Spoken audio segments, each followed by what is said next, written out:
That's by Mr. Juan Mendoza himself.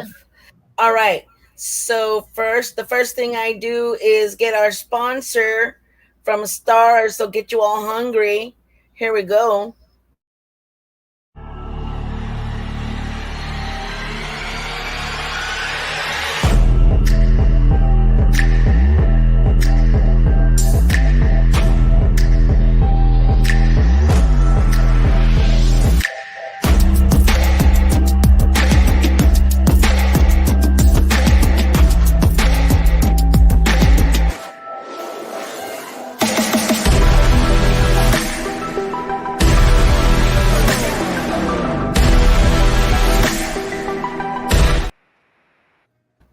All right, and now we're going to...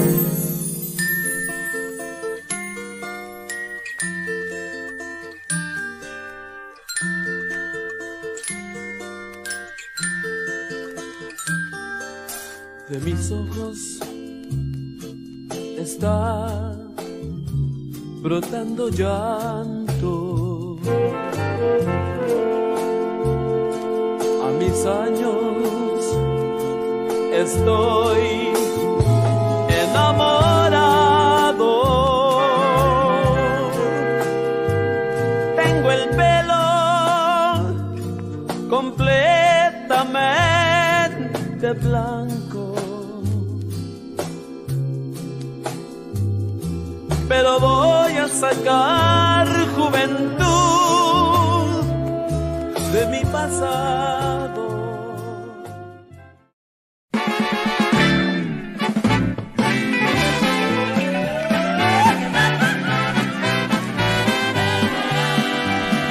Pasando unos momentos esta noche, sin importarnos lo que pase en este mundo. Me das un beso, yo te doy lo que tú quieras. Sin ti la vida no la quiero ni un momento. Tony HAM, featuring Giras y Desveladas.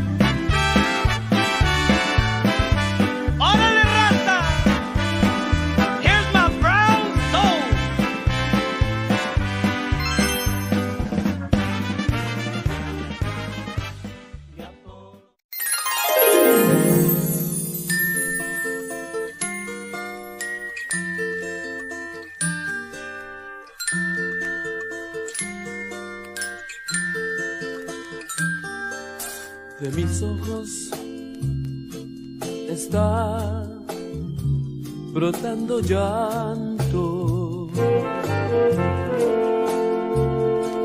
A mis años estoy enamorado. Tengo el pelo completamente blanco, pero voy a sacar juventud de mi pasado.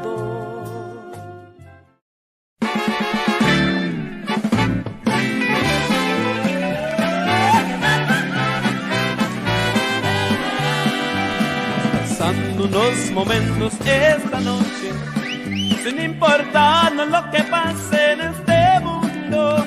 Me das un beso, yo te doy lo que tú quieras. Sin ti la vida no la quiero ni un momento. Tony HAM, featuring Giras y Desveladas.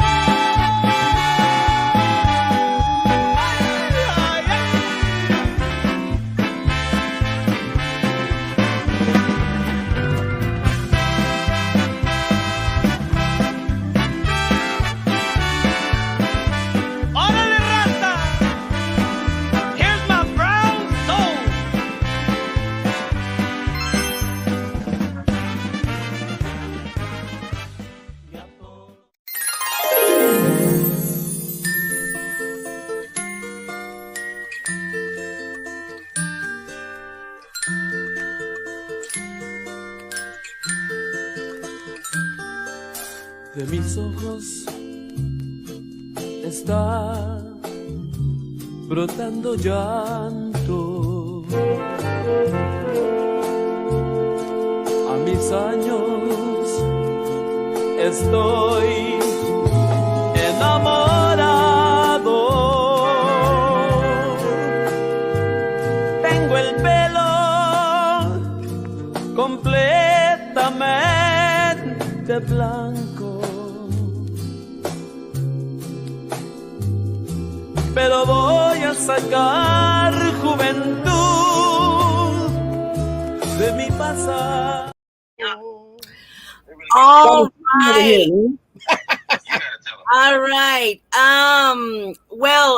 Welcome to the show. Hello, I'm Gigi La Chicana Guerrero. I'm here with my guest co-host, the lovely Hilda Lamas, recording artist, radio host, and our special guest for today is Alfredo Antonio Guerrero.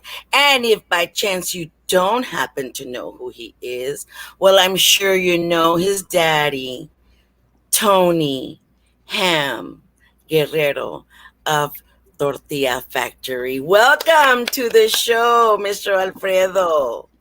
Talk to us. It's an honor being here with you two ladies. Thank you. Thank you. So as you can see, we now, you know, my show is called our show is called Giras y Desveladas, but it should be called technical difficulties. Because man. So right now I'm having, if you see me turning back and forth, I'm having to man the show on another. Yeah. So Trying to tell everybody to chime into this live here. So go for it. Yes. And that's what we're doing. We share, you know, while we're doing the promo. Let me get to, we've got a lot of comments so far. And the thing is, I'm going to have to referring to whatever I can see. I've got Alex Ferral saying, Alfredo Antonio Guerrero, saludos, brother. Bobby Castañeda says, hello, everyone. Gilbert de Anda had an awesome voice. That was, and now that's the Firme Chicano Tejano Onda, puro 70s and ahorita 2024. What? Now, I saw your face at the beginning, and I how do you feel when you hear that music? oh man, you know,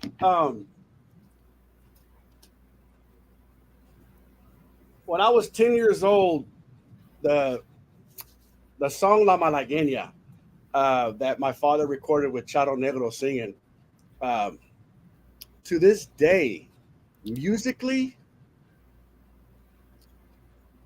nothing can come close to musically how that song was put together. And when I was 10 years old, when I heard it, I was sitting with my mom and I started crying when I was 10.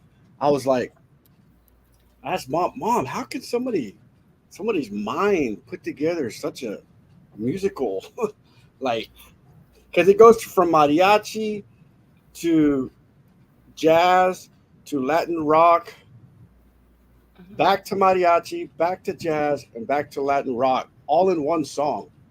And unless you don't, I mean, it only takes to combine that many genres in one song and do it tastefully, not just anybody can do. And it's a Corpus Christi native that arranged that song by the name of Joe Gallardo. He's a trombone. Oh, really? Yeah, and he's the one that put together with my dad Las Nubes. All right, let's talk. Now I had some people say when I said, they asked me who's your guest for this weekend. Several had me make sure to ask him about Las Nubes. Let me tell you a little tidbit.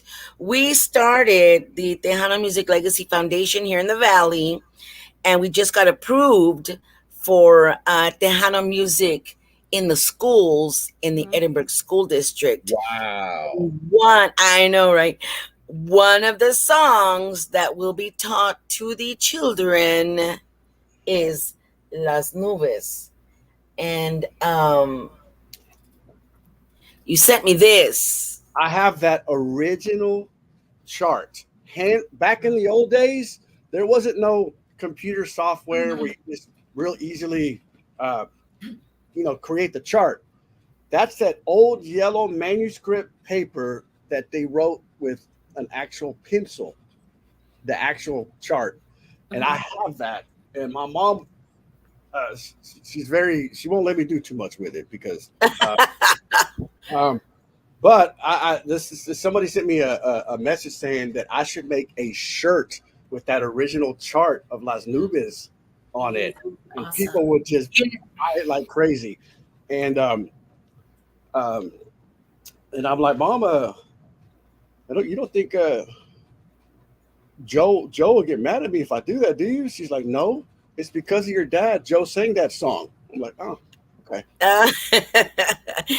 You You can't know do what? it because my dad is the one that put everybody together to create that song. And Iconic.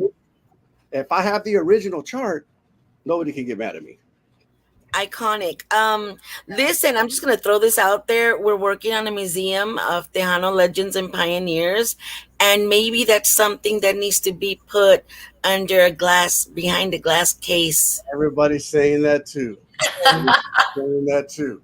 Now you'll have to talk to my mom about that one. I'll talk to your mom, because um, it's something that needs to stay forever.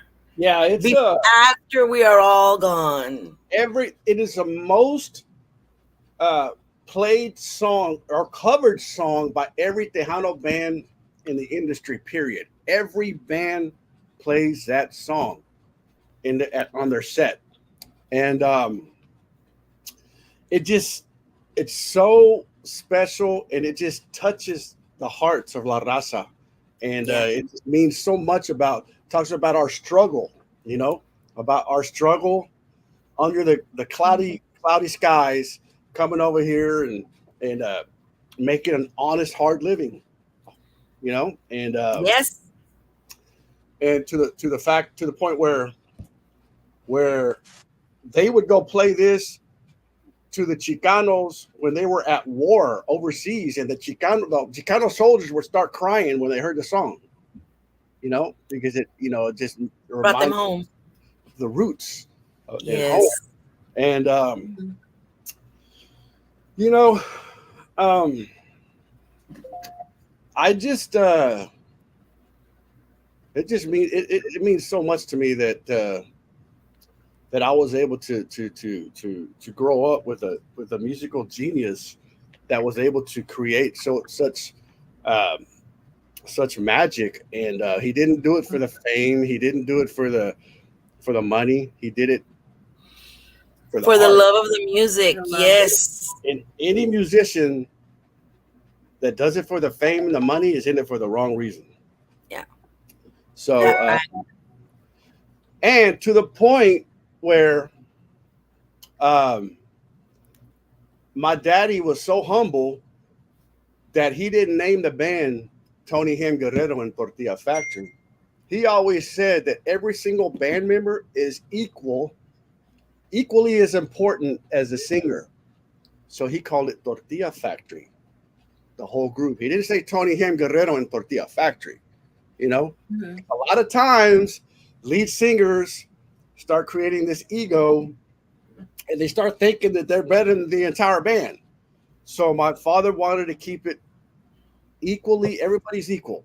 Everybody, if it was, if the keyboard player is not playing, it's not going to sound right. You know what I'm saying? If the drummer's not playing, and it's not going to sound right. So everybody is equally as important, and that's why I kept the name. It's not Alfredo and Tortilla Factory. It's Tortilla Factory.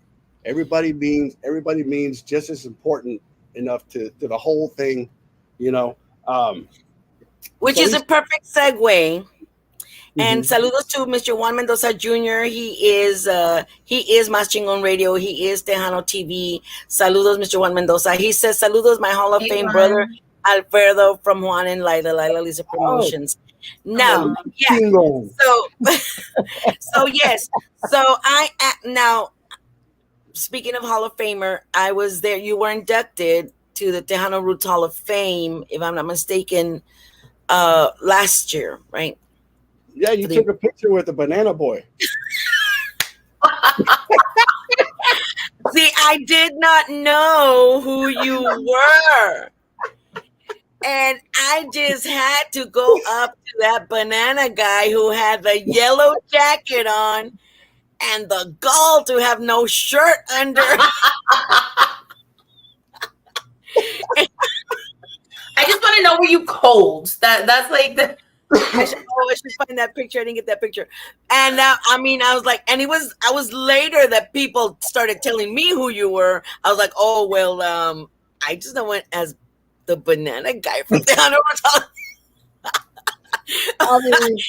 And you know, the weirdest part though, so weird. I was doing a little video of my dad, and in an album cover from the 70s, he actually has a red coat on, red jacket on, and no shirt under. I was like, wow, we're guerreros igual guerreros. Your dad? My dad, Juan Guerrero. Your So I dad was like, well, that was some crazy coincidence, but it's so cool. And congratulations on your Tejano Roots Hall of Fame induction. Oh man, it was an honor, man. It was an honor. And to have Rick Garcia present it to me was even a bigger honor, you know. Aww. That guy is incredible, man. Yes, he's a legend. And just because we actually interviewed him. Let's see. I've got some people. Let's see. Let me get back to Connie Estrada says, go Alfredo Tortilla Factory. And she says Tony HAM was humble and gave everyone credit. And then she says, nice touch without a shirt. But it was definitely an eye catcher. My mom, she watches Despierta America every morning religiously. You hear the Spanish going on real loud in the morning. And she's always telling me about the way the guys dress these days. So they all, you know, if you're built good enough, they all wear a blazer without a shirt and suit pants and white tennis shoes. Oh, I do that in Miami for the Despierta America all the time. So I was like, you know, I'll give it a shot. You know, it was very llamativo. I'll tell you that much. The worst thing that could happen is me being called a banana boy, but I mean, I don't know. That's not such a bad thing. It was in reference to the thing is the yellow, the yellow. It was not it was like literally banana yellow, like literally. Yeah. I even had some very machismo guys coming up to me saying, "Hey, that looks cool, vato." Yeah. Hey, but it was a bold move and definitely an attention grabber because everybody saw you. There's nobody there that night that would have been like, oh, I don't know what you're talking about. No, everybody knew. By the way, Hilda, I heard you sing was it the American anthem at the beginning there? Yes, the national anthem. Yeah, beautiful voice, man. Beautiful voice. Oh, thank you so much. Yes, she does that. To me, to me, when a singer sings, it doesn't impress me how much musical theory and knowledge you have. What impresses me is what's coming from here. And you sang it with your heart, so good stuff. Oh, thank you. But she also happens to throw her guts out on the floor when she sings, so that's nice too. Yeah, it's the blues in me. It's the blues singer in me. You know, you just throw it out there. So let me get to some. So here we go. We're talking about your dad. There we are, Tortilla Factory, 1974, and this is very iconic. And we've talked about this before because we've interviewed a lot of legends, and you know, a lot of the pioneers. There was Armando Chore Hinojosa with Fabulosos Cuatro, and they started a different onda.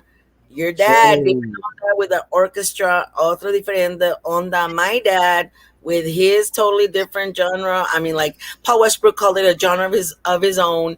Otra diferente onda. And back in the day, you recognize the bands by their own sound. Like they each had a unique sound, you know. And now it's kind of all meshed together, but they all, like you said, it is a like what he was doing, what Joe Gallardo was doing, um, combining everything, combining the jazz, combining the orchestra, and making it Chicano, you know, making it our own. And that was the awesome part of it. And that's, I think, what makes it stay, you know, the constant of it, because it had well, everything. here- here's some stories that I can give you. Uh, and this is no how should I this is no criticism against anybody. Uh, this is just the truth. Um, when my father first joined, it was called Little Joe and the Latineers before it was called uh, La Familia. La Yes. Familia is a band that my father put together, but when my dad joined the Latineers, um, uh, they had horns, but whoever was conducting the horn section did not know how to harmonize the horns or voice the horns correctly. So they would have five horns playing, but it would only sound like two because they weren't um voicing them correctly.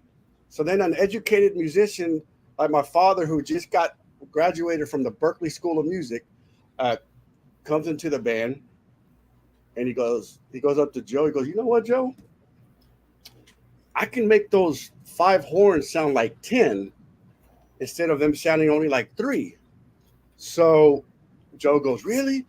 Well, dale gas. So my father started writing the horn charts, and then it started sounding like an orquesta because he knew how to voice right, horns correctly. So all of a right. sudden, you go from like a little. It's kind of like conjunto Tejano. It's like a smaller band sounding into a orquesta, and that is what Made it started. fuller. Yeah, that's what started that incredible energy on the bandstand. Wow. And then Joe Gallardo, he um, he didn't want to do Tejano music, man, because he's a jazzer. He's a Latin Right. jazzer. He was like, man, I want to come play this stuff. My dad was like, no, man, but we can write the charts, like we can put some jazz intricacies and jazz movements in the horns, and we can make it sound like this and this. So after 3 or 4 days, he convinced Gallardo to join the band with Joe and my dad, La Familia, and after that came the creation of the most famous, sought after song in our cultura, the Las Nubes, you know, um, and the rest is history. Then came hit after Wow. hit after hit after hit, you know, and I just I'm very honored to be the son of Tony HAM Guerrero, um, and and then comes a black man singing in Spanish that used to pick cotton with black people. I mean, how unique can you get? I remember when I was 5 years old, and my little brother was three. We were at the Hollywood Palladium in Los Angeles. And my father was playing it. There was like about 10,000 screaming raza. My dad used to put us on the stage right there as little boys. We would just watch everything that's happening. And they would always start out with La Malagueña because it's such a energetic song to the point where they even used a timpani on stage. It took like six guys to pick it up to put it on stage, but it would start like that. And when that started, all the raza would run up to the stage and get right in front of the stage. And then all of a sudden, you'd hear the timpani start, and then out of the side of the stadium would come a black man on a white horse in a mariachi outfit, riding a horse, starting to sing La Malagueña. And La Raza would just go bananas, Go man. nuts. I mean, they would Wow. just go like it was like a movie. You'd have to see it, man. It was like, you know, Is there a recording of it anywhere of that exactly what you're talking about? that's a good question. I bet you I can find some, but I mean, it was just um, when I saw stuff like that, I was just like, it's just crazy, man. And then and Charro, he ended up loving La Raza more than his own people because La Raza just gave him so much love. Love, yeah. You know? I couldn't go when I was walking with Charro, like for a gig or something. I couldn't go half a block without a ton of people stopping us, wanting to take a picture with him. You know, Wow. he was he's Something else. unique, man, unique and one funny dude, man. One funny Really? dude, yeah. Like it was funny. Uh, right, right before he died, somebody asked us to go on a cruise to do a gig. I can't remember who it was. So I told Charro, "Hey, vato, they're hiring us to go play on a cruise, vato." And he's like, "Boy, let me tell you something, man. There's two things black people are scared of. That's snakes in the water. I ain't going on a cruise." That's well, you know what? Richard Pryor said the same thing, so I agree. Listen, let me. Reynaldo Hernandez says Tortilla Factory was top of the line and up there with the best of the best. Gilbert Escobedo of the Latin breed once said that they studied music, and today's band studied Tejano. So, Ooh, wow. and That's of a course, Juan Mendoza said the ladies wanted to peel Alfredo like a banana with the yellow jacket on them. It's like one, hey. don't tell Rick. So the, And yes, it was very unique for people that weren't exposed to that. And part of this project, Giras y Desveladas, which really just started as because my dad always, I'm sure as your dad too, talked about Giras and Desveladas, and I never got him on video talking about never. So after he passed, I was like, man. So I'm involved with the Tejano Legend Pioneers here at RGV, Mhm. and all my dad's buddies are there. And I said, you know what? I'm going to start to record them talking about their Giras y Desveladas. And what it kind of has evolved into is kind of like a history lesson because as I started to interview the pioneers and they're telling me how this music started and how so unique it is, I mean, it's incredible. So what you're telling us as well, we are the newer what I'm wanting to do, hopefully, and I'm sure Mhm. you're in on this too, because we need to bridge that gap. There's a big gap. There's a big gap of people missing out on Tejano. You know, they need to know what this is about. And you're still on there. You're still working. Hilda's a working artist as well. There's a upswing. There's an upswing. So we're doing our best to get this out there, but in getting to know how it started, how it became that there was a charro negro. People don't know that, Yeah, I Yeah. know, man. you And know. he used to pick cotton with our people, you know? David Vela says, hello, Gigi and Hilda. David Vela from Oakland, watching from Hey, Oakland. David. Thank you for watching. Hey, Rick David, Valderrama says, saludos. Oh, Rick. Good to see you, Rick. the former Tejano playboy, but now he's married, so he can't take that title. Alfredo, La He's Bomba. taken. Yeah, he's taking La Bomba. Yeah. So let me see. I'm gonna try.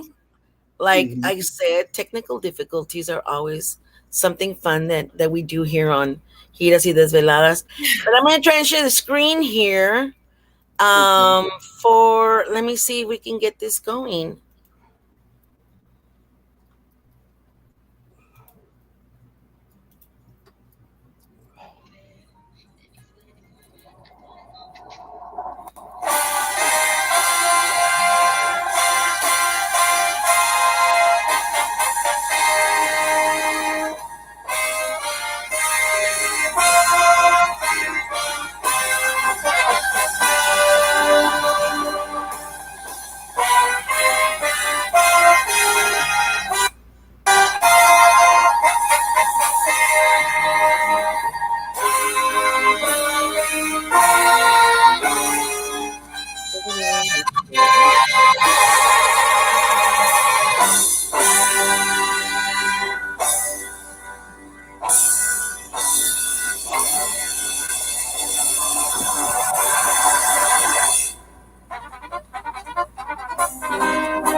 Ah, Qué bonitos ojos tienes debajo de esas dos cejas, debajo de esas dos cejas. Qué bonitos ojos tienes. Ellos me quieren mirar, pero si tú no los dejas, pero si tú no los dejas, ni siquiera parpadear. Malagueña salerosa, besar tus labios quisiera, besar tus labios quisiera, malagueña salerosa. all right. So I'm hearing all kinds of things. I'm hearing a little bit of rock and roll, the little stops, uh, and of course Malagueña. Oh my goodness, that that is incredible. I love that. Hello, Mary Lou. Hi, Uh, Mary Lou. let's see. Connie Estrada says number one of all Tejano bands. Love their sophisticated, passionate, beautiful music. There you go. Mr. Rick Garcia, Tony HAM Guerrero always spoke with intelligence and wisdom, then certainly backed it up through his music. One of the wisest men I ever met. Nice. Bobby Castañeda says, Alfredo, were there recordings by Tortilla Factory that were never released? Good question, Oh, Mr. that's a good question. Hey, Bobby.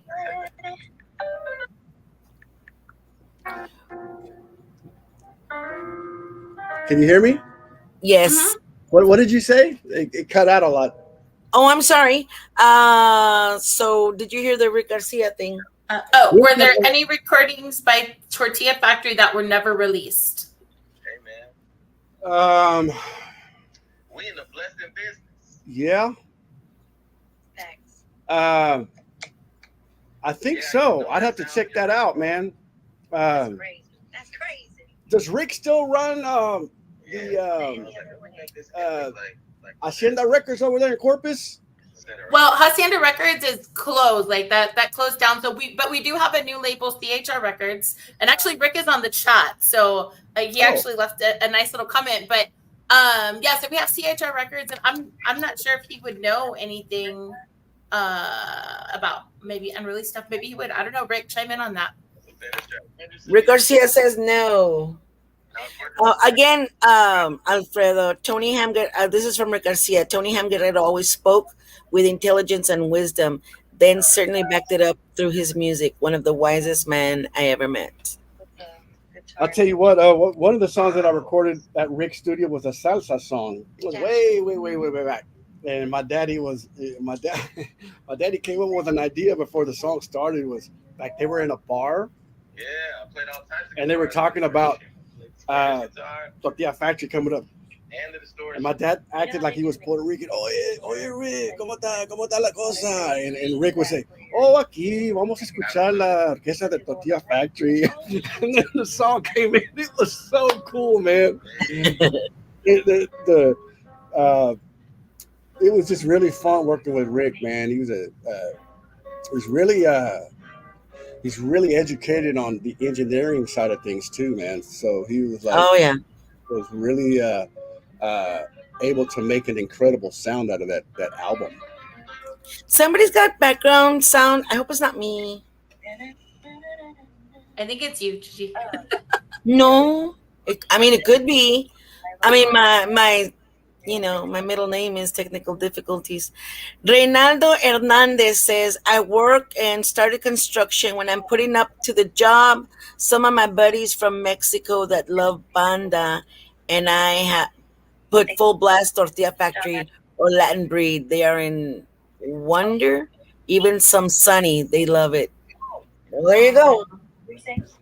Yeah, I mean, the Latin Breed, I would say, would be the other orquesta sound that was very, very strong with the orquesta sound. Gibby Escobedo, Rudy Guerra, they were very instrumental in that sound as well.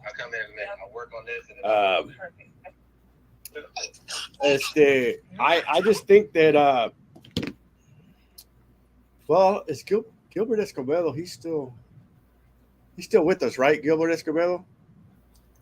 Y'all know Gibby from the Latin. He was one of the leader for the Latin breed for a while. I don't know if somebody can chime on that. Oh, by Rick the way, has on, so maybe he knows. Eddie Perez asked me to ask you if you knew who he was. Eddie Perez from the RGV. The Eddie Perez. I know. There's a talk about another Eddie Perez, and when I hear that, I'm Perez like, is San Antonio too. That's real well known, but you know, the RGV Perez from the Valley was one of my heroes, man. One of my heroes. Yeah, he's one of my heroes that I studied as a singer. You know, the guy had incredible singing chops, man. Oh, and, even more than that, he's just a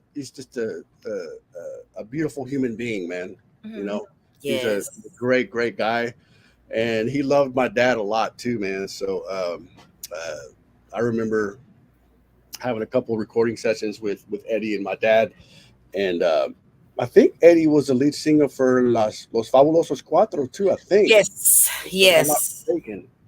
Yes, he was. Bobby Castañeda says, as far as I know, Gibby is still around. Okay. Yeah. Juan Mendoza says, Tortilla Factory and Latin Breed are the Chicago and Earth, Wind, and Fire of Tejano. Yeah, that's what I love. What I love about Juan is he's very, very educated in this cultura, man. He knows, like he just knows, man. You can ask that guy any question. That's why he's in the Hall of Fame, man. He's just he's just one of those guys that, you know, if you ever have any questions, I say go to him because he can answer any question. He's just a really educated and a real cool cat too. Him and his wife. Yes, Lila are very. Rick Garcia says Juan is correct. We agree. Yeah. Right. And can you talk a little bit about the incredible sax player Rene Sandoval? Man, so he was the most underrated sax player. I think he was from Corpus. Either Corpus or the Valley. No, I think he's from the Valley. But incredible musician. My father actually wanted to, he was so good. My father wanted to do an actual solo album like Latin jazz just featuring Rene Sandoval. And he has passed on and he's now with the Lord, but he was incredible. Another one, Luis Gasca. I don't know if y'all ever heard of him. The first Chicano from Texas that did the original Woodstock with Janis Joplin. What? He arrived to the original Woodstock on a helicopter and got out of the helicopter to get on stage to do the show with Janis Joplin. That's crazy, man. Shut up. Yeah, so you know, every time it was so funny because in the last years of my father, when my dad and Luis would get together, because they would talk about old times, but Luis would always go, you know, because they were older in age, he would go, well, back in 1913, loco. and then the guys from the Latin breed, when in the last years when my dad would go meet up with them, they would my dad would always make them laugh because he would go, Chihuahua vato. Instead of us going when we take a break to go do a shot of tequila, now we're all doing shots of insulin shots. High blood pressure. Everybody would just start laughing. But, you know, back in the day, it'd take break time. Let's go do a shot. At the end there, it was like, gee, man, did we get enough energy to get back up on stage? That's hilarious. Yeah, it's different now for the pioneers. And actually, here in the Valley, they're getting, Valde Muñoz is getting a Tejano Pioneers tribute band together. So Valde Muñoz, Oscar Solis, Carlos Guzman, you know, some of the big time pioneers are you know are going to perform a little bit again, and I'm sure they're feeling that too, where they're not spring chickens anymore. I Yeah. mean, none of us are. Well, you know, back in those days, my dad's generation, they were on tour every weekend. So they didn't know anything but fast food. They would just go in, like, while they're on the road, go through McDonald's, go through, like, White Castle. they didn't uh they didn't watch their health. They were like, just be living the life of rock stars. And when you're doing that, unless you have a nutritionist on the road with you, most of the time you're going to be eating the most horrible things you can eat for yourself. And my father wasn't exercising. So he caught diabetes like in his 50s. And man, I mean, he could have controlled it too, because type 2 diabetes is the type that's brought upon due to lifestyle. The type 1 is that you're born with, but you can reverse type 2, but he just, he didn't do it. And then I ended up watching him die a slow, ugly death because of that diabetes, man. And the diabetes is the one out of all of those you need to stay away from. That's the silent killer. You just got to really exercise and try to watch your health, man. Because in our raza, diabetes is the most prevalent out of any ethnicities out there. It's because of our dang food, man. Wise, It's so wise, good. wise words, Banana Boy. Yeah. I'm just kidding. No disrespect. Reynaldo Hey, at least it's healthy. Yes, and you know what? Kudos to you for even just saying that, because it is that kind of elephant in the room that a lot of us have diabetes, and diabetes is actually, if you notice, it's called Oh, diabetes. wow. Yeah. Thought of it like that.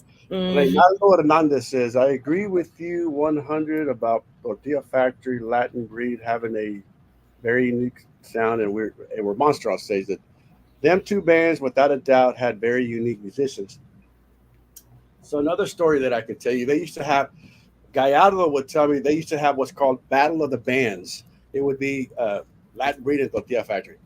So some of the shows, Latin Breed would start, and some of the shows, Tortilla Factory would start. But there at the end, there, the last years when my daddy was alive, I'd go and hang out with my daddy and all those cats. And the cats from the Latin Breed would come up to me and saying, he was like, Alfredo, man, when your dad and Charro and Gallardo and Coyote would get up there and they would start with La Malagueña, and they said it looked like a movie. And then we would all look at each other and said, we have to get up after that. So that right there, if that's coming from the Latin Breed's mouths, Yeah. what Tortilla Factory was, and the Latin Breed was at the top of the top, Yeah. So and they still are too. They're still making it happen. Um, God bless them. They're still like they're all in their, I guess, mid-70s, coming up on 80, but they're still making it happen. God bless them. They keep, it's like my dad said, he's just gonna keep on going hasta que truene. And he did. Hasta que Bobby truene. Castaneda, Luis Gasca played with Malo in many other bands, including Count Basie. He also played with Carlos Santana. Yeah. My father played with Carlos Santana for a while. They used to open up Tortilla por la Familia. They were rehearsing and living in Oakland for a few years, and they would be doing shows with Carlos Santana, Malo, Tower of Power. And here's another story, but it's just the truth. It's just the truth. So don't take it like I'm saying anything. You negative just here. say it. Don't Say take it it. like anything negative here. It's just the truth. So when they were in Oakland, they were doing all those gigs it was like bands like Chicago, Tower of Power, Malo, you know, cats like that. Mm-hmm. So they wanted to. I think it was my dad and Gallardo wanted to take Johnny and create a band like Chicago, just like Chicago, and they wanted to go tour. And then Joe caught wind of it and he got really upset.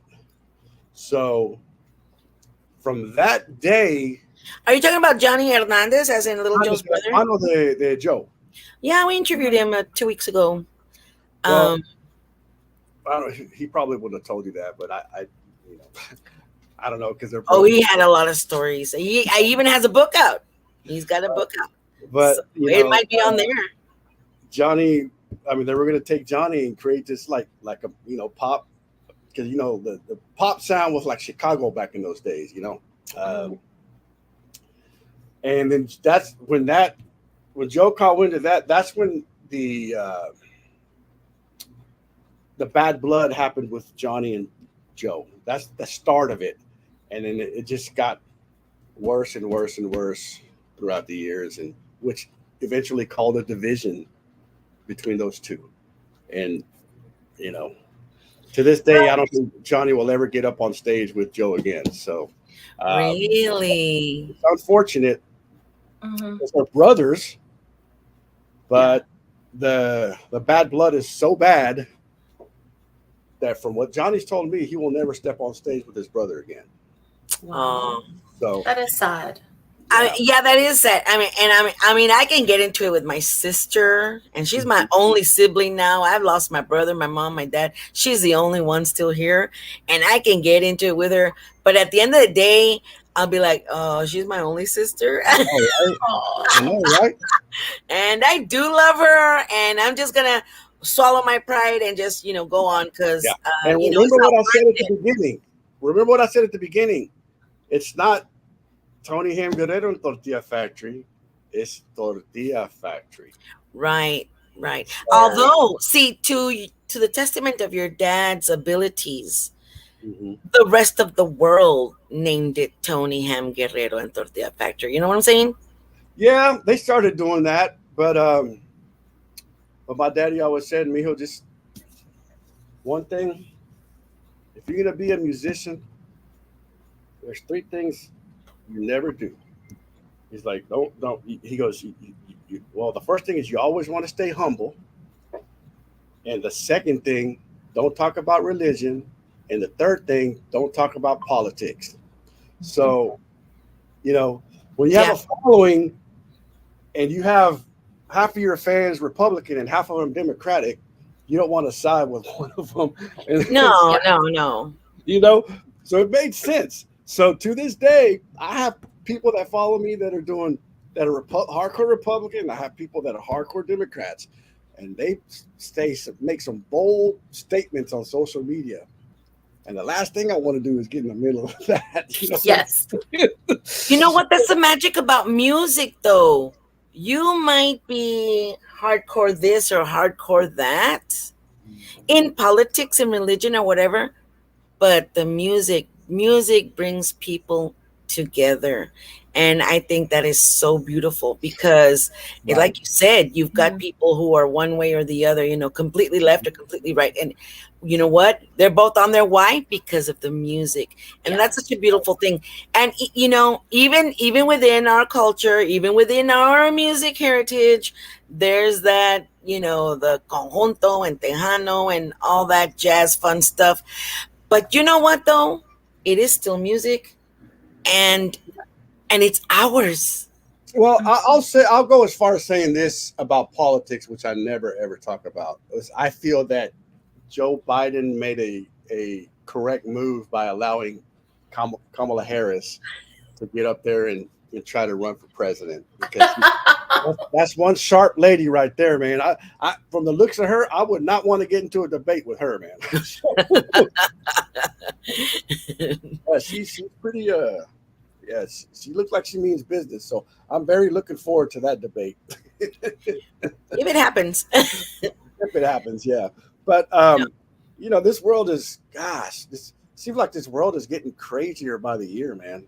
Like, and I'm telling you, I'll tell you what, this kid's generate the generation of this kids is a lot worse than when I was a kid. When I was a kid, if there was like some kind of argument between two guys, I'm not recommending this or to fight or whatever, but they would fight with their hands to settle it. Now these kids, they'll pull out a pistol and shoot you on the spot. Yeah. So the kids, this generation is just a lot crazier, man. And at the end of the day, it all has to go back to the parents and how they're raising their children. Listen, you're talking to. I'm sorry. Go ahead. 4 years ago, my daughter and my 2-year-old grandbaby were killed by a drunk driver. It was the kid that was drunk. Hit him at 116 miles an hour. She was at a stoplight, crushed him. Wow. They didn't even I'm so sorry to hear that. They didn't even So have a sorry. And that right there, I didn't think I was going to come back from. I didn't think I was going to come back from that because when I lost my daddy, I didn't think he was my best friend. I didn't think that pain could be matched. But when I lost those two babies, man, it was. And my daughter, I raised her. She was, she was like my daughter, my best friend. She would even help me with my relationships. If I got in trouble she just like, she was half of me, put it like that. And how did that experience change you, change your trajectory in life? Did it affect your music? Did it? I'm not gonna lie. I went into a very dark place. I'm just gonna keep it 100. I'm not gonna cover it up. I'm not gonna, I started drinking a lot, and I'm not gonna lie. Just I was trying to numb the pain, but then the drinking started getting bad, and the pain started getting worse. I became more miserable. Like it would be like a temporary 4-hour numb, but then when I come out of that drunken stage, I was more miserable and more in pain, and so I had to get therapy, and I had to learn acceptance. As crazy as it sounds, and I'm still confused. Why would God take? A 2-year-old, my mama said, Savannah, my 2-year grandbaby, she was the most beautiful thing I'd ever. They were wanting to put her in Pampers commercials. She had blue eyes. She was real bonita and the most beautiful little soul. And my mama said she didn't even have a chance to sin. God took her straight up to heaven. He's like, there's no, because I believe that we're all going to go through some sort of purgatory stage when we leave the flesh, and God's going to judge us and we'll go to the purgatory. But Mija, Savannah, she didn't have a chance to sin. When she died, she just went straight up like a little angel to heaven, man. And but I, there was a point where you just said, I need I to quit do drinking, something. man. Yeah. I quit. I had to quit drinking, and it's the best decision I ever made in my life because I can now accept it, not necessarily understand it. Yeah. But I can accept it, and they're not suffering anymore. This is cold, ugly world we're living in, and they're not suffering anymore. They're in God's arms. So look, I'm not gonna lie. I don't ever want to know what you're feeling. I don't. yeah. I don't. And I did feel as a matter of fact, my life did change after my dad passed, because my dad was my best friend. My dad was my whole universe. And it had to, I had to decide that I was going to do something with this pain, that I was going to turn it into a positive thing. I had to, because I was dying. Literally, Yeah. literally, I ended up in the hospital almost dying. Yeah. That's No, when I I said, ended up in the hospital. I didn't sleep for 2 weeks, and on the 14th day, I couldn't feel my left arm, and Wow. they had to pick me up by ambulance. And I wasn't even drinking yet. I was just like I hadn't slept in 14 days. Yeah. And, they put me in there, and the doctor came in, and she ran like 2 EKGs on my heart, and then on the second time she comes in, that lady doctor, she burst into tears, saying, "I can't even imagine what you're going through, but that I needed to be careful because apparently she's had patients die from broken hearts." yeah, Mhm. So that's a real yes, thing, apparently. that is a true thing. Yeah. Yeah. And well, I'm glad you got out of that, Gigi. Yeah, that pain. Well, I wouldn't say I'm no, no, no, no, no. Well, I'm working towards. acceptance now. I don't know. Well, maybe Listen, not that. I'm glad what you meant. I'm glad what you said. I'm glad that you mentioned therapy, because some people, a lot of people don't believe in it. And you know what? I finally went to see. I'm gonna be real, like guts on the floor here. I went to a psychiatrist. I thought, I think I'm depressed. Mhm. And the doctor said that I have prolonged grief, Mm. Yeah. like beyond normal. And all I was thinking is like, well, you didn't know my dad, Yeah. And Yeah. so, I needed that. I needed somebody to say, okay, this is what's going on. Mhm. I do feel like sometimes I can't handle what's going on, you know, and I can't, and that's because I can't even go to where you went. I mean, that is, man, I don't, and more power to you, and may God keep on guiding you to survive that. Well, God came Because to it me. is a daily, it is a daily, Mhm. daily. Yeah. God came to me in a dream when I was getting out of that darkness, and said He was going to heal me through my music. So, so that's when I started doing creating the 50th anniversary of the Factory album. So, There you you know, go. I got a lot of really special guests on the show. Like my latest single is featuring David Lee Garza. Let me show that real quick. Let me show that real quick. Let me see. You got this here. Is this it? The new generation? Yeah, that's so we got we got Marcus Daniels. Is another black man singing in Spanish. Oh wow. Tejano was his hero. And so we came up with the name for him, Midnight Mariachi. Oh wow, that is so cool. Midnight Love Mariachi. it. That is cool.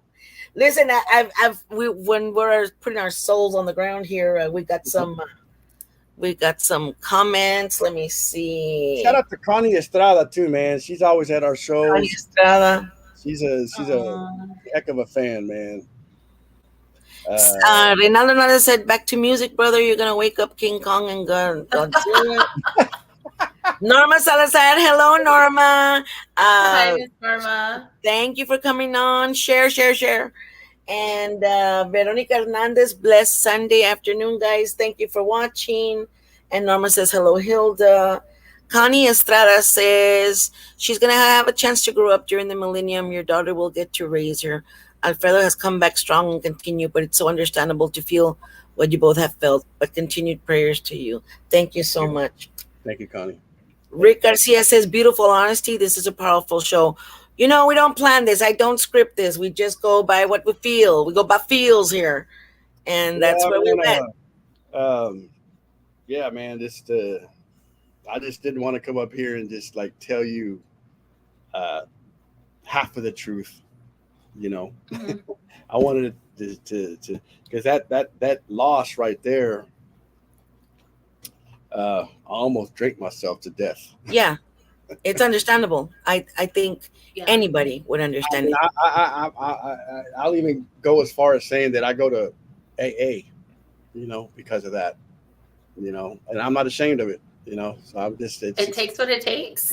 Thank you for saying that. You know what? There's some people that can't get there, and they need to. No, And so kudos to you.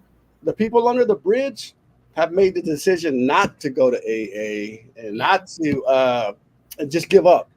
Not to ask for help, right? Yeah. Like, Yeah, unless you can humble yourself,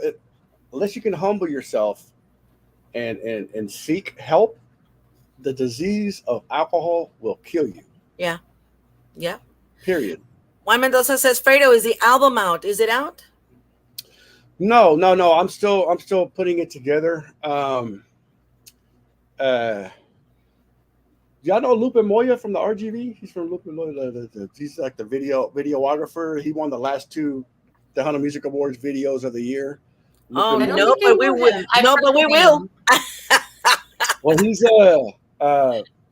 he's about to release. He did the video for the Prieta Linda featuring David Lee Garza. It's about to be released in about a week or so. Awesome. Oh, so cool. Real talent. There are a lot of talented people out in the RGV area, man. A lot of talented people. It's in the water, I say. I tell you. Including yourself, Judy. Thank you. Yeah. No, really. I'm an import to the RGV. Where are you from, Hilda? Where are you from? Originally, Aransas Pass, Texas, and then I moved to Corpus for, I don't know, about 10 years. That's where I met Rick, and then now we live here in Harlingen. Oh, you're in Harlingen? I'm in Harlingen. Oh, why did I think Rick lived in Well, we were living in Corpus. We've been here in Harlingen for 6 years. Oh, wow. Yeah. Best move ever, by the way. Like, it's Really? amazing. I love the Valley. I love the Valley. To the 956. So Austin, where I live, is the highest real estate in Texas, man. It's like it's unbelievably high. All the people that used to live in California have moved to Austin. For a 3-bedroom, 2-bath, it's like $600,000 to buy a house here in Well, and it's only going to get higher from what I understand because they're building a whole like movie lot and everything else in the next couple of years.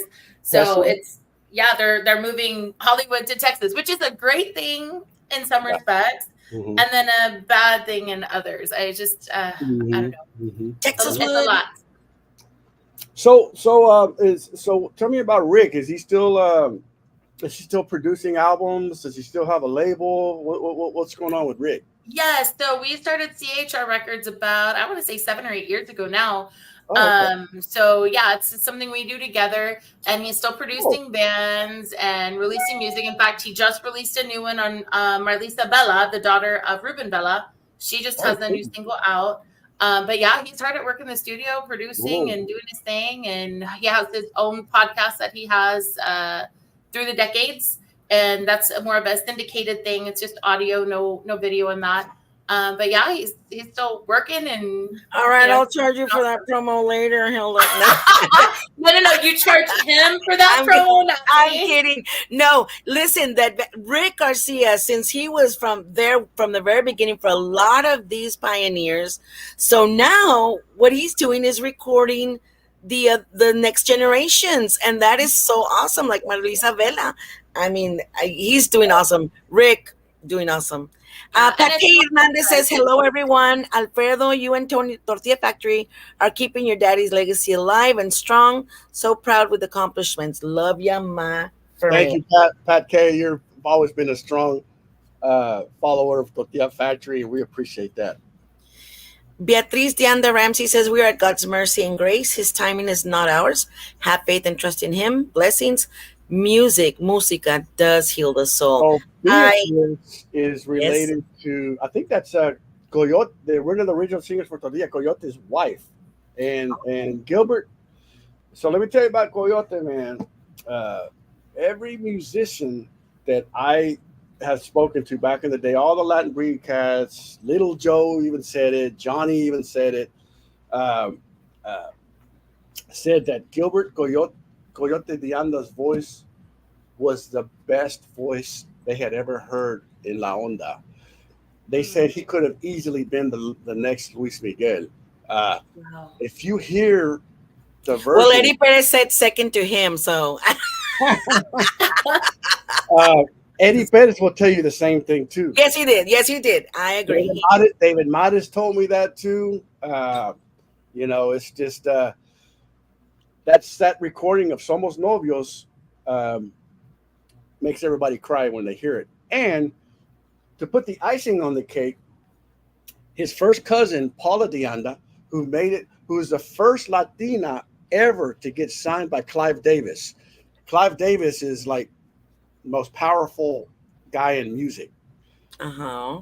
Paula went to New York and auditioned for him a cappella in New York. And after she sang a cappella, he signed her to a 7-record deal on the spot. And we're talking about Clive Davis. So she ended up making it all the way to the top as a pop star. And I had heard about her because she's from my hometown too, San Angelo. And her mother, Barbara, had always followed me. And I had this idea, because Somos Novios was one of the biggest hits for my daddy, of seeing if I could get Paula to do a duet like Nat King Cole and Natalie Cole. What's that song they did? Natalie Cole. Unforgettable? No. Unforgettable.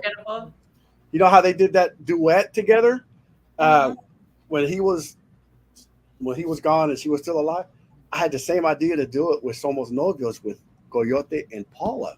Ooh. And I was like, you know what? Let me call. I know Barbara follows me, but let me call her, see if she'll answer, and even let me see if she'll get a hold of Paula so we can maybe make this happen. And nombre, I called Barbara on Messenger because I didn't have her number or anything. I was like, hey, I know when we don't know each other personally. You sound like some drunk people I know. I know, I'm just kidding. I was like, I know we don't know each other personally, but I had this idea with Coyote and Paula doing like that Nat King Cole and Natalie Cole duet. And she was like, oh, wow. Well, let me get her on 3-way. So I was like, oh, cool. So she gets Paula on 3-way. She answers right away. I'm like, hey, Paula, what's up, man? How you doing? I know you don't know me. But,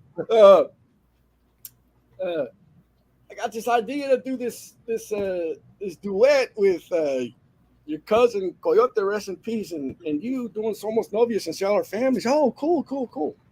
So we got Gilbert Velasquez in San Antonio. Everybody knows Gilbert. To reinforce the arrangement and do it brand new, and then have Paula and Coyote do it. And now, man, it sounds so beautiful. Whenever y'all get a chance, just go look up Tortilla Factory. Somos Novios featuring Gilbert de Anda and Paula de Anda. It is, and Paula, for the first time, she knew who he was, obviously, as a little girl, but didn't know the magnitude of how good Coyote could sing. And so she would tell me, man, he's like different, these inflections he has. And so it made Paula study harder, because as good as Paula was, it was still a challenge for her. And my daddy always said, what separates the men from the boys, or the women from the girls, is if you can sing a bolero, because that's where you'll hear the true vocal capabilities of a singer, is being able to sing a ballad as opposed to like a straight ahead song. Yeah. And listen to Somos Novios, what Paula and Coyote did. It'll bring you to tears. It's incredible. All right, I'll have to check it out. I've heard it. It is incredible. So, short story is Paula lived in Corpus at the same time I lived in Corpus. So when all of that stuff and she was blowing up and everything like that, I actually got to meet her a couple of times on Domingo Live. So she's super humble, super cool people, and super talented. Yeah, that's my girl, man. She's very humble, like you're saying, and very down to earth, and she made it all the way to the top as a pop singer. She was up there with the Britney Spears and the Christina Aguileras, and but now, so check this out. uh, so I've always loved R&B and like hip hop. I mean, I love just it's just so much soul in that. Because we're Tejanos and we listen to everything. Yeah. So the thing about Chicanos is, Luis Gasca said, he's so funny. It's like about us Chicanos, loco, because we've always had a little edge on all the other ethnicities, vato, because we didn't just grow up like if we're in Puerto Rico, we didn't just grow up on salsa, or if we're in New York or Harlem, we didn't just grow up with gospel and R&B. Hey, local, we grew up with all genres of music. But we were able to get educated on all genres of music. And that's what gives us a little edge, local. That's what he would always say. So my father said, if you're going to be in Tortilla Factory, you have to master every style of music. So you're going to have, so that's why my father's book, I have a $200,000 library of music at my mother's house of my father that he left behind. Wow. And it goes from A to Z musically. So if I get hired for a salsa gig, I pull out that section of the library, pull out the set list, rehearse it, y vámonos, let's go gig. If I do a straight ahead Tejano gig, I go to that section, pull out the Tejano set, rehearse it, y vámonos. Same thing with jazz, same thing with pop. I have sections, $200,000 worth of music my father left that I go to and I get hired for certain, whatever kind of gig. That's why we can play any gig that we get hired for. So back to the story that I was trying to say. There's a rapper that he's turned into an A-list celebrity now. He's like he averages like 400 million views a video. And I've never been the biggest fan of rap, but my daughter, the one that died, she listened to it, but I started getting onto her. I was like, I'll let you listen to the ones that don't have all the degrading stuff and all the cussing and all this stuff. So this rapper, he made it all the way to the top. Like, I'm talking about the #1 album 2 times in the world over every genre. The billboards, they categorize, but there's one of the billboards that's like the main billboard that is over every single genre. This guy had 2 #1 albums. He was beating Michael Jackson, Britney Spears, Justin Timberlake. And I used to pick up my daughter from middle school. It's just weird how this worked out. And my daughter would say, "Ooh, Daddy, check out this rapper. Check out this rapper." I'm like, "Wait, before you play it, is there going to be any cursing? Is this guy going to be degrading women? Is this guy going to be, saying all this crap?" No, Daddy, he's on the radio. So I listened to, okay, this guy's, because anybody can rap, but it takes a true artist to be a rapper. You got to like really stylistically it's got to be an art, not just talking. Yeah. But this guy had an art. So it's crazy. So he put a thing on Instagram saying, "I'm going to give 2 artists an opportunity to have me as a feature on their album. Ready, set, go. Send me your music." And I sent him this one song that I was doing with Paula, and I didn't think, like, he's not gonna reach out to me. I'm just this little old Tejano in Texas, man. This guy's on top of the world. 2 weeks later, I get a message from this guy, and I'm like, wow. This can't be right. This can't be true. So I did a mix. So, well, sheesh, man. He tried. Then his management, he goes, "I like your song. My management's going to reach out to you." His management reaches out to me, and he says, "Yeah, man, he wants to work with you. $75,000 for the verse and $75,000 for the video." I'm like, bro. I was like, bro, that's a. No, no. Like that's false advertisement right there. I'm like, that's a fourth of my mortgage, man. I appreciate it, but there's no way. So then I was like, I got back and I messaged him privately again. I'm like, look, bro, I mean, I am not no millionaire. I appreciate you liking my music. But there's just I was just coming out of the I'm just coming out of the death of my two babies, man. And God came to me in a dream saying he's going to heal me through music. And that right there, when I said I lost my two babies and God came to me in a dream that he was going to heal me through my music, this guy's ego went all the way down because he's got a 13-year-old daughter. And he says, wait a second, what happened to you? And I told him, and so that 150,000 was brought down significantly. Like he almost did it for free for me. And Wow.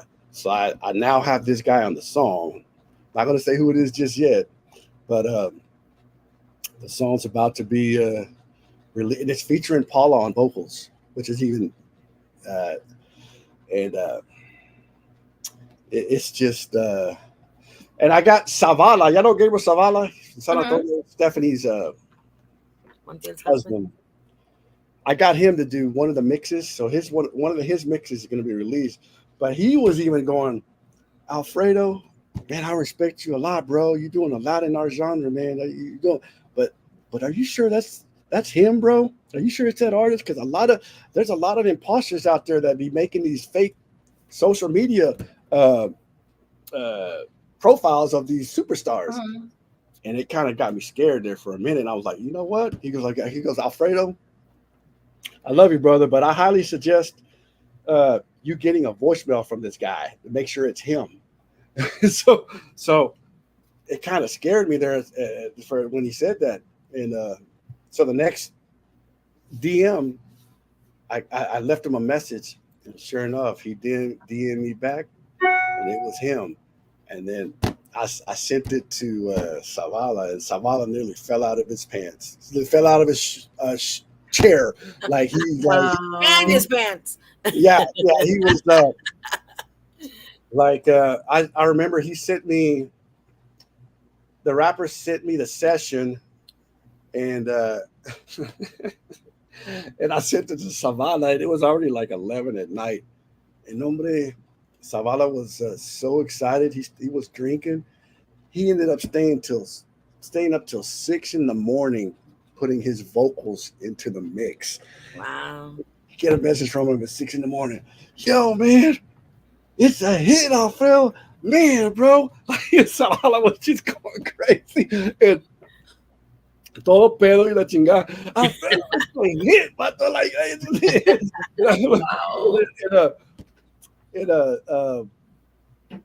so just so the world knows, one of the mixes that's going to be released from this record, from this song, it's going to be from Gabriel Savala.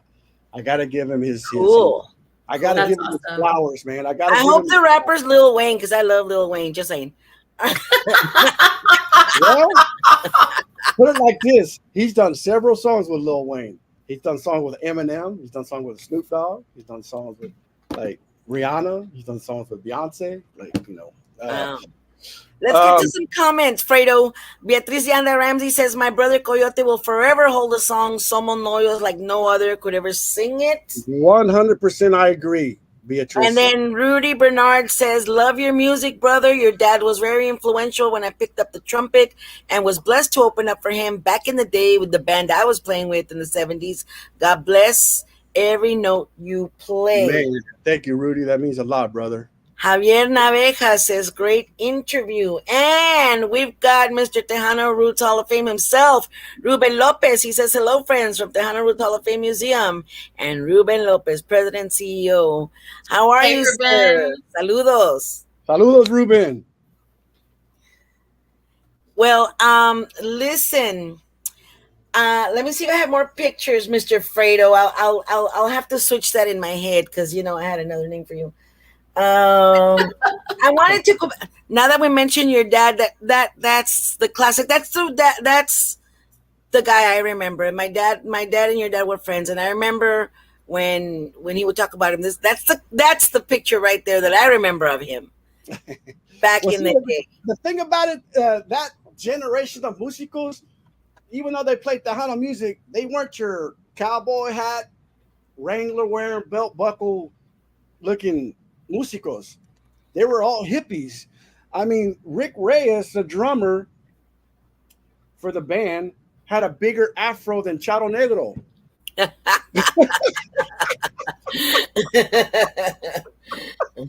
So it was they were just like, they all were wearing like bell bottoms and shirt, like John Travolta looking shirts. Well, yeah, my dad had long hair for the longest time. I think it wasn't not until he hit maybe his 70s that he finally cut it. My dad, I mean, they were influenced. My dad was influenced by the Beatles, the Monkees. Actually, my name is Griselda from a song for the Monkees called Auntie Griselda. Oh, cool. Gigi's are my initials, Griselda Guerrero. So, I mean, they were heavily influenced by, they were flower children, they were from the 60s, and the influence was there. And that's what's so beautiful, I think, about our culture, because we are definitely a mix between what our heritage brings along with our the language, but we are not from Mexico. I mean, we're not deeply embedded there. We're not, it's just like that's why I'm proud of the word Chicano, because we're not Mexicanos, we're Chicanos. That's right. We're not Mexicanos, and so we're heavily influenced by the American culture. We were set to assimilate into the white society many, many years ago. And and so our music is uniquely ours, and our look is uniquely ours. Yep. Yep. So just like your look, let me see. There we go. There's the jacket with a no shirt under. I thought she found the yellow one. I was like, what? I know. Oh, that's right. I need to look for it. Sorry, I can't. I didn't even think. I always think I get up early. It's like, I'm gonna get ready for the show, and then I get distracted. And so, by the time I know, it's like, oh my God, I didn't do this, I didn't do that. So I had thought of getting out my Banana Boy picture, but maybe for next time. I work hard for this body, man. No, and kudos to you. You wore it very well. You wore it very, very well. So yes, kudos to you, because man, I like those Miami guys can't be the only ones dressing fly, man. We got those Texas boys got to dress fly too, man. You know what I'm saying? Exactly. Yeah. So no, it's fine. And thank you for also. And thank you for also mentioning that we do. I mean, as a culture, we need to take care of our health, because we're dying. We are dying from diabetes. And I mean, to be honest, my brother, who was our keyboard player, our sound guy, he passed in 2017 from diabetes complications. My mom died a year and 2 weeks after, because her only son died, her firstborn. And then my dad in 2022. And all of them, were diabetes related. So thank you for sharing that, because San Antonio, a lot of people don't know this either, but San Antonio has the #1 rate in diabetes in the whole United States. Really? Wow. The whole United States. It's the food. That the food is so good over there. the thing, and that's the thing, like it's part of our culture. Like I remember, I mean, you couldn't go into my grandma's house without her making you sit down and asking you what you wanted so she could make it right there for you. That is our love language. Yeah. Food is our love And it's the language. type of foods, the Yes. rice, the beans, the tortillas. Oh my God, the tamales. Like it's all the good stuff. It's all the bad stuff too, right? Right. So Right. yeah, So it's I mean, and like I said again, thank you for mentioning that, because it's something that needs to be put in the forefront. And I yes, some people pay attention, but so don't. Look at that guy right here. I don't know if you can see it. No, you can't see it. It's not sharing. San Antonio. All right. Huh? I'm a What? what guy? I know. It's not. One guy that's taking good care of himself, and kudos to him, is Ruben Ramos, man. You know, he's still got a fit body. He's I think he's 80, might be 80, and he's still thin, still getting up there singing. Joe has become a vegan, so he's still up there in his 80s singing. You know, so it's all about how you take care of yourself, man. Yes, my daughter became a vegan too, simply because of her family history. Yeah. So definitely, I totally get that, because and that, like again, I said thank you for bringing it up, even though we're kind of in jest because of your outfit of when I first met you. But you got to keep it real too, though, man. You know, it's like our raza needs to hear us. Us That's that have a word, they need to hear it from people like that have a word to so they'll listen. A platform to use it, and just like you mentioned, seeking out mental health, because we don't. Honestly, for the most part, we don't. You just gotta suck it up, or you drink your we beer. don't talk about it. Like that's the thing. We don't talk about it. Not even with your friends or your family. It's like, oh, don't talk about it. Like there's the rug, sweep it right under the rug. Yes. And then it just kind of festers, right? And it's kind of our culture to do that. And it's nice that it's getting brought to the forefront. Yeah, I mean, my dad, he drank a lot too, man. He drank a lot too. He wasn't an everyday drinker, but when he drank, and and liquor has a ton of sugar, Yeah, and he could drink like a whole bottle of Crown Royal in one night and not even look like he was drunk. So all that sugar that he was ingesting, I know, was a big cause of that diabetes, man. Yeah. So, but mental health is something that needs to be talked about more. it does. It's part of our culture, and if and the younger generation, sadly, it's in our DNA. It's part of what we eat. It's part of our culture. It's part of who we are for the most part, and we alcohol. Fentanyl right now is the number one killer for kids. Fentanyl, it's killing all the kids right now. Drugs is is you can't really the alcohol and the drugs. It's the same. It's and it's like you were saying earlier. The kids are worse now than when I was growing up. And I have a theory on that. Yeah. And my theory is, back when I was in school, our big thing was teen pregnancy. So now if you look at it, all of those teen parents are the parents of these kids now. Yes. Right? And so it makes you wonder, well, okay, if the parents are responsible for the kids' behavior. Kids raising kids. Yeah, that's exactly, and my opinion, that's what it was. Kids raising kids. I agree. And 100%. And then you get a mess, because that's where we're sitting at right now. We're in a mess. And don't get me wrong, it's not all kids, because I actually work at a public school during the day. That's how I support my music habit. And so I'm around high school all the time. Yeah. It is. Oh, I love my habit. That's why I have to keep a job so I can. If there's a habit to have. Music. That's the habit. Music, yes, that's a great habit to have. Yes.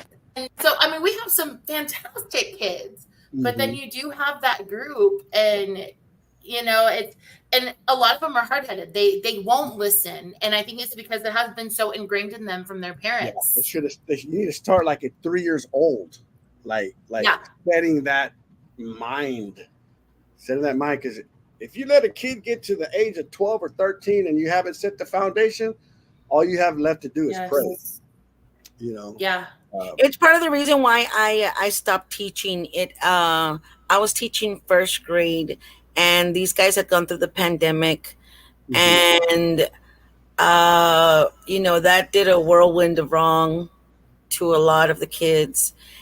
And one of the things it did was, like, I would ask them, like, I am actually talking, so you need to stop talking. And that is something that they didn't get.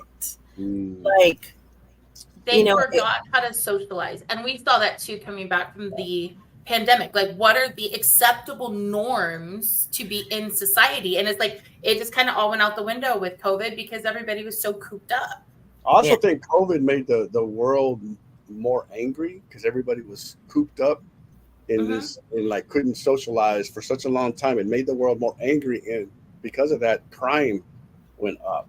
You know, uh, I heard that theory and it made a lot of sense. That the yeah. world has become more angry since COVID because Yeah, of so much that was taken away from us as far as being able to be in yeah, public. freedoms. All the and I'm the weirdo who was like, I loved COVID time. I was happy at home. I was loving just like I'm doing right now with my podcast. I'm actually doing something I love to do. I was Mhm. teaching online now, and it was like, what? I don't have to, put on pants. Yeah. I Well, have and I'll yeah, go one step further on the whole pandemic thing. I think it also created more entitlement and more laziness because of all the handouts that were being given for what, a year and a half, true, 2 years. true, It's like, true, why does nobody want to work anymore? I true. don't I don't know. I don't understand the logic I on get it. that, but I get I, it. I think that contributed to it because now you have, oh no, just give it to me. I'm expecting that to be given to me now instead of going out and busting your butt to make it happen. Oh, here let's get to some comments. Juan Mendoza said Fredo needs to have Hilda on the album. She has a great voice, queen of Latina soul. Oh wow. And Pat K, she did a little hard thingy, but it didn't come out. We can Beatriz definitely make that happen. Ramsey, We can definitely make That that happen. that yes, there would you be go. awesome. I would be so Ooh. Yeah, honored. we can definitely make that happen. We'll have to vibe out on each other and figure out what would be the best, you know, approach. Wow, All right, yes, that would be awesome. that's Thank awesome, you. guys. I'll let you know of my fees later, Hilda, for hooking you up with Fredo. You're Beatriz gonna put that on Ramsey Rick's says, top I también. know, man. Y'all so much. You all like, oh, so indebted to me. All right, here I just finished making an enchilada casserole, rice and guacamole. All See, right, that's give me that's your what we're address. talking Give about. me Oh, your can address, we come Beatrice. over? Also it's quantity. You know what? If you have like 10 enchiladas, Oh, I mean, but that's my you know, problem. I need No, 5 enchiladas, who can eat five just two or three? tortillas. Yeah. Like I mean, really, like realistically. And then the tamales, like who can just eat like one or two? Like, no, you eat the whole dozen. Like you're right there, And right? Because then it just comes the, happens. and then comes the holidays and forget about it. Oh oh yeah, yes. yeah. That's Like I tough. think The in holidays are Mexican tough. food, like Pringles, right? Who can eat just one, right? You just once you Right, stop, you can't stop. Like you just there it is. And plus, Oh I was man, also we're raised doomed. like We're you have to doomed. eat everything on your plate before you can get it from the dinner table. You eat your whole true, plate. true, That's That's a another thing. cultural thing. Yes, this is a true. cultural thing to clean your plate. Oh my goodness. Hmm. Oscar Galvan Real Me says, very unique voice, El Coyote. Gilbert de Anda, great artist and Hmm. legend. One of the Yes, best ever voices, if not the Yes. best. Coyote he was special. That's the way Gallardo agreed, put agreed, it. He was agreed. special. He was special. Um, Let's see. He says, other hit songs, Dame la Dame la mano mano. and Cuando vivas Yeah. conmigo. So a lot of people don't know this, but Tortilla Factory hit first in Califas, not Texas. Oh wow. Uh, Wow. so my father Little Joe had just fired my dad as his musical director because he had put La Familia together, and La Familia was they were at the same level of recognition because the band was so powerful that that Joe was getting, and then my father and him had some disagreements, so Little Joe ended up firing my dad, Oh wow. and La Familia followed my dad, and that turned into Tortilla Factory. But my father was going to keep the name La Familia, and then they were rehearsing in San Angelo next to an actual tortilla factory where they make tortillas. And a sheriff, they were taking a break, and a sheriff pulls up and goes serves my dad with some letters. You're being sued by Little Joe Hernandez for wanting to keep the name La Familia.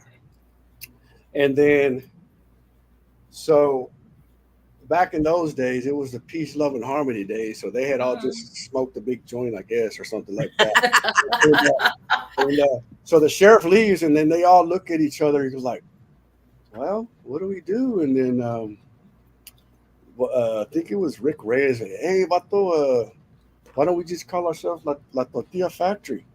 Because they were rehearsing next to an actual tortilla factory, and they were like, "Yeah."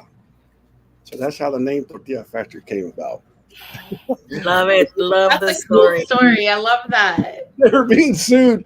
My dad was being sued, and then they were rehearsing next to a tortilla factory, and that's how the name came. That Nothing is like so a good awesome. lawsuit, right? To take that energy, that creative juices. But, Creative juices flowing. yeah, and then my dad and Joe were like rivals. They were when my dad started going strong. They would purposely play a mile from each other anywhere they would play to see Oh who could get the wow. more crowd. Uh, but the struggle. Let me tell you about the struggle before my dad was on the top. They went and toured this tortilla factory, and they had this one van because they were broke. They back in those days they were called Good Times vans. I don't know if you remember those vans, but the whole band would get in one van, and they would start going to city to city to city, and they weren't making too big of a buzz. And they had just left San Diego and Califas, and by that time they weren't making much money. My father was paying the cats $20 after the gig, and guys were just barely getting by. And so my dad says, "You know what? Let's just take a break, man. This ain't working." So they come back to San Angelo in Texas, and they were all depressed, sad. Dang, we didn't do it. We didn't make it. But my dad gets a call from a promoter in San Diego saying, "Ham, you better get back to Califas because Dame la Mano, that's Coyote, is hitting everywhere. It is being requested everywhere. Come back to Califas." And my father just got a burst of excitement because he was so depressed. Called all the rest of the guys. "Hey, let's get back in the van. We're going back to Califas. They're playing our song." And so they went back, and somewhere in San Diego, they played to a sold out venue. Mm. And then my daddy says, "You'll never forget," because Rick Reyes would always come to him after the gig and say, "Hey, Ham, you think I can get like $10 for a 6-pack, vato?" And my dad says he'll never forget it. My dad pulled out 5 $100 bills and put it in Rick's hands and said, "There's your pay, vato." "What? For me?" And then they both started crying. And Dame la Mano, not Charo Negro's song, but Coyote's song, Dame la Mano, was a song that took Tortilla Factory to the top. And it was in Califas, not Texas. But then, of Wow. course, probably the biggest song ever out of Tortilla Factory was I don't know, it's most likely Charro's El Papalote. Everybody knows Charro by El Papalote, you know. But Gilbert and Charro were right there, man. Right there. It's like It's to go in a van eating bologna sandwiches and try and then give up for a little while, but then told get back here. That's the struggle. Yeah. That's the struggle most Yeah. all musicians go through. Yep. That's Yep. Yep. we artists, we are so passionate about our craft, and we're so obsessive about our craft that we have this drive inside of us of there's of this no giving up. It's just like we're gonna keep going. We're gonna keep going. We're gonna keep going. We're gonna keep going. Yep. I don't care what anybody says. I'm gonna keep going. I have the dream in myself. What you think about me is not my problem. What you think about, I only worry about what I think about myself. Like, your opinion of me is not my problem. That's your opinion. Yeah. I'm gonna keep going in music. I'm gonna keep going, and that's how I finally started making some success. I didn't give up because at first everybody was like, "Oh, you just living off your daddy's name and Charro's name and Toyota's name." And my dad did warn me about that. He's like, "Mijo," he's like, "the people, the raza, they love me, they love Charro, they love Coyote, but you're gonna have to make a name for yourself. You're gonna have to get their love for you. It can't be the love they have for me." And that stuck right there. He goes, "You're gonna have to create your own thing. They love me for my thing that I created." So that stuck with me, and that's why I started creating my own sound of different influences. Like you said, Chicanos, Chicanas, we have influence from all music. So, I've been able to incorporate all those genres into creating my own sound. And that's why it's a good habit to have, Hilda. Yes. Well, it is one of those things. I call it a habit because I don't have a choice. I have to do music. Yeah. It's in my ingrained DNA. to us. It's like people don't understand what it is when it's what it is, man. That's all I can do. No, okay, so I'm asking a question. This is like a real question here because I don't know if I'm weird or not, right? So when I go to a show, it doesn't matter who it is, but I get this feeling that comes over me that I almost get a little irritated because it's like, damn, I should be on that stage right now. And it's like this calling, this pull, this just like, I got to be on the stage. What am I doing in the audience? Like, this is not my parts. I don't know. Maybe I'm just weird, but no, if you're not thinking that, then you're not doing it for the right reason. If you're not thinking that you should be at that level, then you're just doing it as a hobby. You're not doing it as a profession. Yeah, I get you. Okay, so I'm not. So I'm not. I get what you say about people seeing you, having to see you for your own achievements. Because I mean, honestly, I was under Juan Guerrero, Los Chicanos shadow, and I was okay there. True legend. I was happy there. I was safe there. I loved it there. I didn't have to be out. I didn't. Oh yes, I did backup vocals, and yes, I did lead vocals as well. Yes, I'm in the Tejano Roots Hall of Fame as well because we did this for 30 years. But I'm not Juan Guerrero. I am La Chicana, and not to be any kind of boastful in any way or to claim his talent in any way. It's just that if you look up Gigi Guerrero, there's like 10 million. So I had to separate and put La Chicana because my dad is Los Chicanos, Cool. So, and do I have to make a name for myself in my own way and in my own process and, and just go with the feels, right? And as a matter of fact, just last night, and I write songs just like my dad, and just like Hilda, you can't not want to be out there. That thing, it's addictive, is what it is. I think it's even harder at times when you're the shadow of somebody's name. I think it's even harder to have to prove yourself. you know. Yes. Yeah. And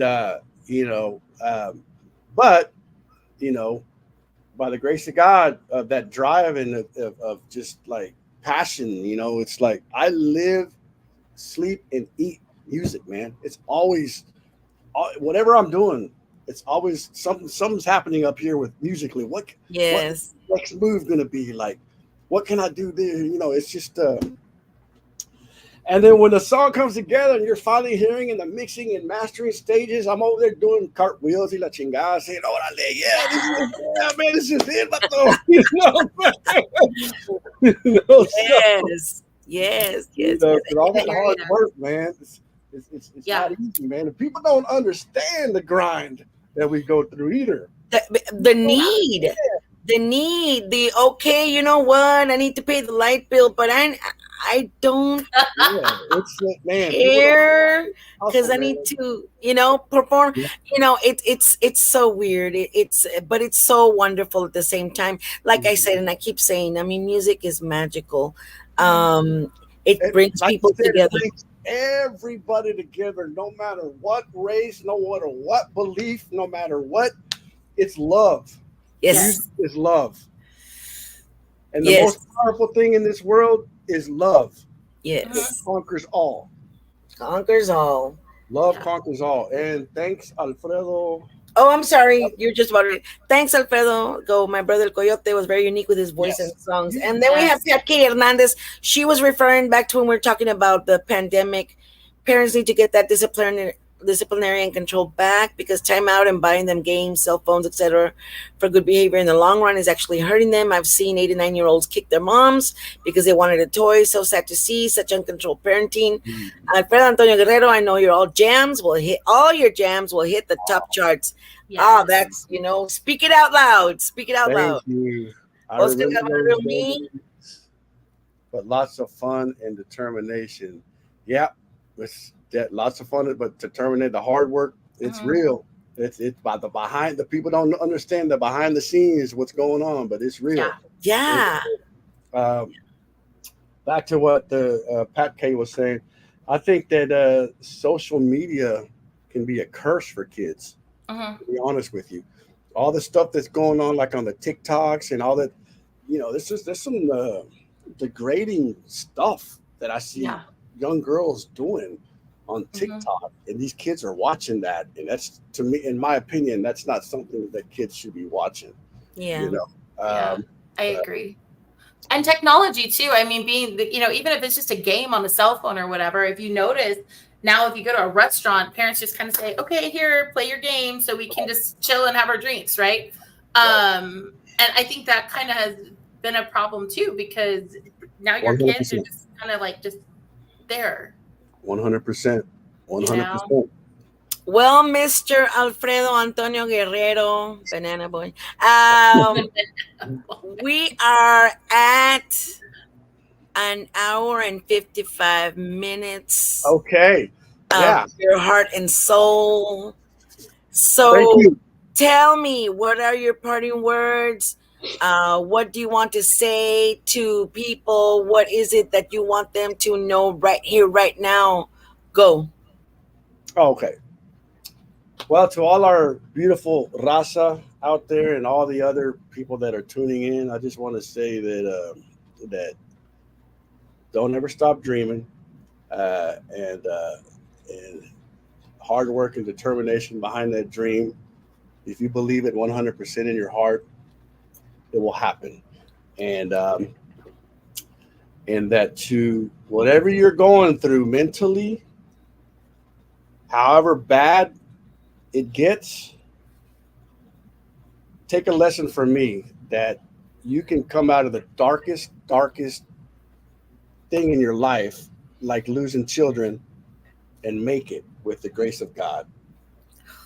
And with that ending, I love you guys, and stay tuned. Hilda Lamas, any parting words? Any future performances? I want to thank everybody for tuning in. Thank you, Gigi, for inviting me to be your special co-host. And it was so awesome sitting here and chatting with you guys, all the listeners and everybody. So nice connecting with you, by the way. Yeah. And yeah, I've got a performance coming up this Tuesday. I've got 2. I am so honored. I'll be singing the national anthem Tuesday night for the Border Patrol graduation ceremony for their explorers. And then I'll head out to FAR for the FAR night out. And that's going to be a lot of fun. So y'all come out. Ooh. And Gigi And should it's be an out there honor too. being with you two. It's an honor. It's the honor being with you two. Thank you. Oh, thank you so much. And Fredo, you're just awesome, dude. I love your story. Even though you've been through so much, I love seeing you on the other side of that and coming through that. And you're such a role model and an inspiration for so many people out there. So keep doing you, man. Like I'm so excited to know you. That means a lot. And since DM me your phone number so we can create some magic together. I would love that. I will do that. All right. All right, guys, to everybody that tuned in, everybody that will be watching either on YouTube later or watching on Tejano TV, tejanotv.com, or if you download the app, Tejano TV. Thank you all for watching.